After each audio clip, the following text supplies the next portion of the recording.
Hello, I'm Steve Yoakum. Thank you for joining us.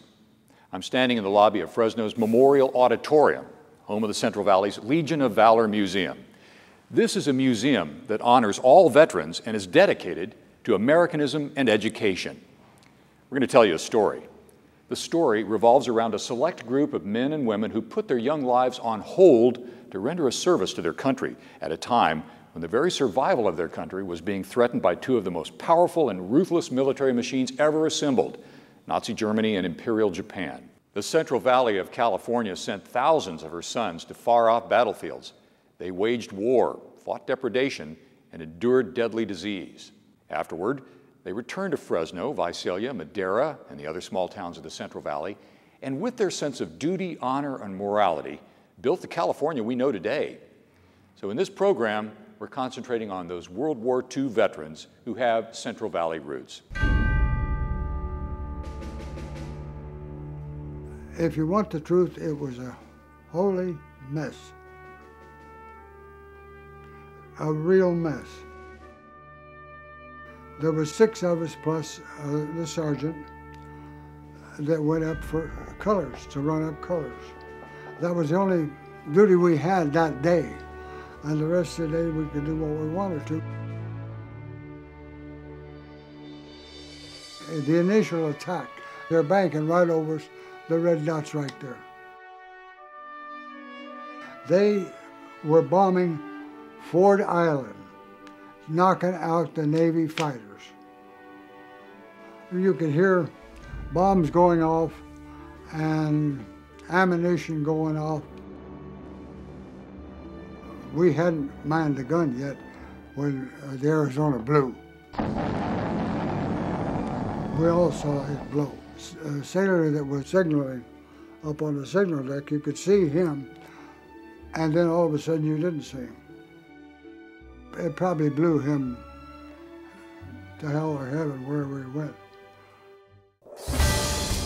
There were times, like sometimes you run into flak, big old black puffs. Oh, your plane feel like it hit a brick wall. Well, it was just part of an ordinary day. You didn't have any sophisticated system for aiming the bombs. You just peeled off and aimed the airplane at the target. As you pulled up, you released the bomb. One of the scary things is on a real dark night, the Japs would come in and they would release small parachutes with flares on them, and they'd light up the sky.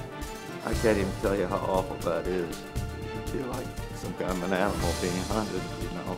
I had 2 friends that were in my class in Washington Junior High, and they were both killed. So I had a little retaliatory feeling that if I got into combat, I was going to make up for their deaths. Death is a funny thing out there. You just sort of accept it. You can't do a damn thing about it, and so you just try and do the best you can when you're living.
It says in the 4th chapter of Genesis, Cain rose up against Abel his brother and slew him. The first death in history was murder. In the thousands of years since that crime, murder has shocked, scared, and saddened the communities in which it's taken place. Murder is talked about, written about, and sung about. Murders are dissected, analyzed, and sensationalized. But most of all, murder fascinates the human race. The history of California's Central Valley is rife with sensational crimes of the century and shocking murders that sent shudders through the farms, towns, and cities in this Garden of the Sun. These crimes shocked the community because they happened in their little town, at places they frequented, and to people they knew. The details of these appalling crimes have faded into hazy memories or have disappeared altogether because the generations who were alive at the time have passed away. Join us on a journey through the corridors of time as we go in search of the crimes that forever changed the lives of residents who had always lived with doors unlocked, in a community where everyone knew everyone else and always felt secure. This is Murder in the Garden.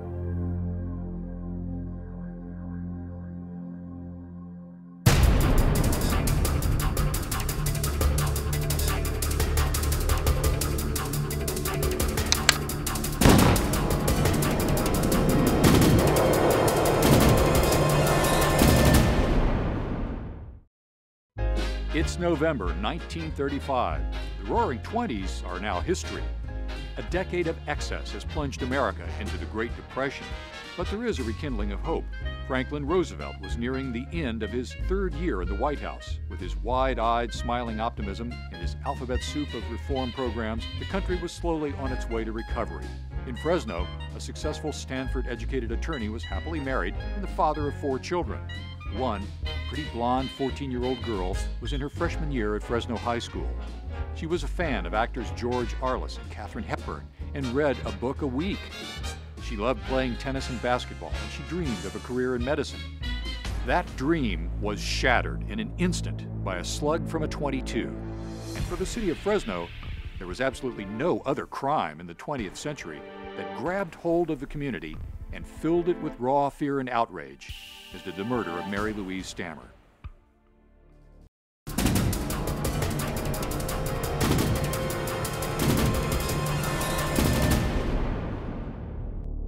In late fall 1935, Walter Stammer lived with his wife Dorothy and their 4 children in the growing but still rural fig garden area of Fresno. On a wet, foggy Sunday evening, Stammer had to catch the 8 p.m. train to San Bernardino for a court appearance the following day.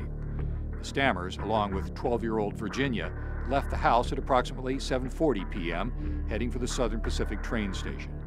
Mary Louise remained at home to care for the 2 younger children who had already been put to bed upstairs. This was the first time that Mary had ever been left alone at night without an adult present. She must have felt grown up with her newly realized responsibilities and freedom. At approximately 8:50 p.m., Mrs. Stammer and Virginia arrived back at the residence. They had trouble getting in the front door, so they walked around to the east side of the house to enter through the kitchen door. There, they discovered the screen torn and the window broken out in the upper portion of the door. Mrs. Stammer rushed inside and discovered Mary unconscious from a head wound on the floor of her bedroom. She was nude and lying on bedding that had been pulled from a bed and spread on the floor. The younger children were located unharmed and still sleeping upstairs. Her mother summoned the family doctor, and he observed brain matter in the area of a head wound. He ordered Miss Stammer to be transported to the Burnett Sanitarium in downtown Fresno. An emergency wire reached Mr. Stammer in Tulare, and he detrained and made it to the sanitarium shortly before Mary died at 11:25 p.m. They pretty much felt that whoever had done it had a knowledge of the fig garden area. And so they went door to door, beginning closest to the Stammer home. And one thing they asked each man was, would you be willing to give fingerprints to it so we can eliminate you from the case? The deputies investigated each lead or tip, no matter how ridiculous it might have been. Day after day, detectives worked on the case, interviewing persons of interest, checking each print as it became available, adding and deleting name after name from the list of possible suspects. Wednesday, January 22, 1936, State Bureau of Investigation and Identification investigator Owen Kessel was checking on 13 more names that had been added to the list. One of the new names was that of Elton M. Stone, a 31-year-old former resident of Fig Garden. Kessel checked the fingerprint records at the sheriff's office and discovered that Stone had a print card on file due to his 1931 arrest on an auto theft charge. He began to examine Stone's fingerprints, and he stopped when he noticed 12 points of comparison.